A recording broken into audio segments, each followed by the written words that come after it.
Assalamualaikum warahmatullahi wabarakatuh. Alhamdulillahirabbil alamin. Assalatu wassalamu ala asrofil anbiya'i wal mursalin sayyidina Muhammadin wa ala alihi wa sahbihi ajmain, amma ba'du. Pertama-tama marilah kita panjatkan puji syukur kehadirat Allah Subhanahu wa taala, karena berkat beliaulah kita semua bisa dalam keadaan sehat walafiat. Tak lupa pula salawat serta salam kita junjungkan kepada Nabi kita, Nabi Muhammad sallallahu alaihi wasallam. Baiklah, perkenalkan, nama saya Miftahul Rizky Fitrika, NIM 1201623 dari kelas 3C, Prodi Akuntansi Syariah, Fakultas Ekonomi dan Bisnis Islam. Tujuan saya membuat video ini ialah untuk memenuhi mata kuliah Islamic Marketing dan Manajemen, yang dimana saya akan menjelaskan kembali apa yang disampaikan pada minggu pertemuan kedua, dengan materi yang bertemakan Maqasid Syariah. Maqasid Syariah adalah tujuan Allah menetapkan hukum-hukum untuk mencapai kemaslahatan hidup manusia, sekaligus juga menghindari berbagai kerusakan baik di dunia maupun di akhirat.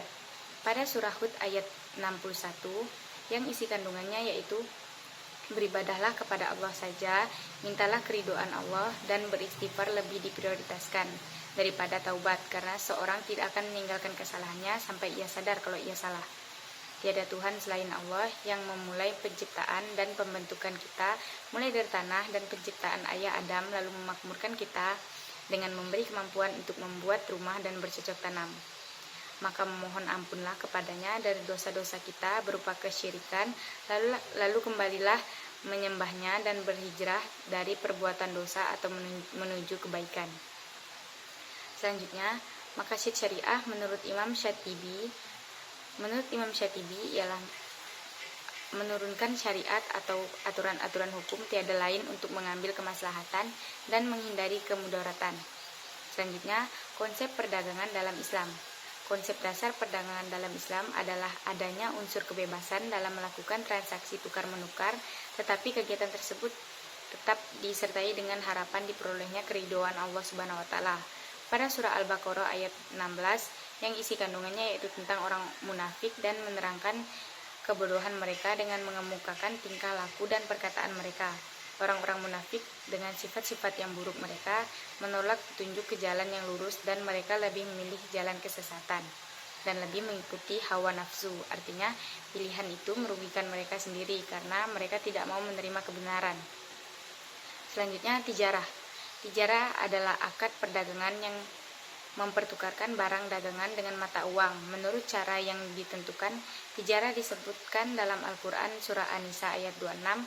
Yang dimaksud dari ayat ini adalah melarang umat manusia untuk tidak memakan harta sendiri maupun harta orang lain dengan cara yang batil atau jalan kemaksiatan, penipuan, dan riba. Kemudian pengertian riba. Riba adalah penetapan bunga atau melebihkan jumlah pinjaman saat pengembalian pada presentasi tertentu dari jumlah pinjaman pokok yang dibebankan kepada peminjam. Riba dibedakan menjadi 4, yaitu riba fadli, riba kad, dan riba nasiah, dan riba yad. Selanjutnya, talaki rukban. Talaki rukban adalah pembelian barang dengan cara mencegat warga desa sebelum sampai ke dalam pasar agar ia dapat membeli barang dengan harga murah. Kemudian bainajasi atau rekayasa pusat dalam domain, yaitu bila seorang produsen atau pembeli menciptakan permintaan palsu seolah-olah ada banyak permintaan terhadap satu produk sehingga harga jual produk itu naik. Kemudian tadlis. Tadlis adalah transaksi yang mengandung suatu hal yang tidak diketahui oleh salah satu pihak. Kemudian ada jual beli garar. Jual beli garar adalah jual beli atau akad yang mengandung unsur penipuan karena tidak adanya kejelasan suatu barang baik dari sisi harga, kualitas, kuantitas maupun keberadaannya. Selanjutnya, itikar.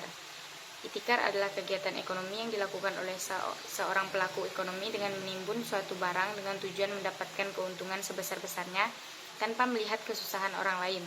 Kemudian ada surah yang melarang bercurang dalam perdagangan, yaitu surah Al-Mutaffifin ayat 1-3 yang menjelaskan tentang orang yang mengurangi takaran timbang dalam berdagang. Kemudian ada beberapa prinsip perdagangan dan pemasaran dalam Islam. Prinsip dasar perdagangan dalam etika Islam yaitu kesatuan, keseimbangan, tanggung jawab, kebenaran, kebijakan, dan kejujuran. Selanjutnya, tunuan muamalah. Dalam pemasaran Islam yang bertujuan terciptanya hubungan yang harmonis antara sesama manusia sehingga terciptanya masyarakat yang rukun dan tentram. Adapun hubungan ini berupa jaringan pergaulan, saling menolong dalam kebaikan dalam upaya menjalankan ketaatannya kepada Allah Subhanahu wa taala. Yang terakhir, pentingnya maqasid syariah dalam praktik pemasaran. Maqasid syariah sangat penting dalam pemasaran karena maqasid syariah dijadikan parameter atau ukuran di mana perusahaan itu bisa dikatakan syariah atau tidak. Mungkin hanya ini penjelasan yang dapat saya sampaikan. Kurang dan lebihnya saya mohon maaf. Wabillahi taufiq wal hidayah. Wassalamualaikum warahmatullahi wabarakatuh.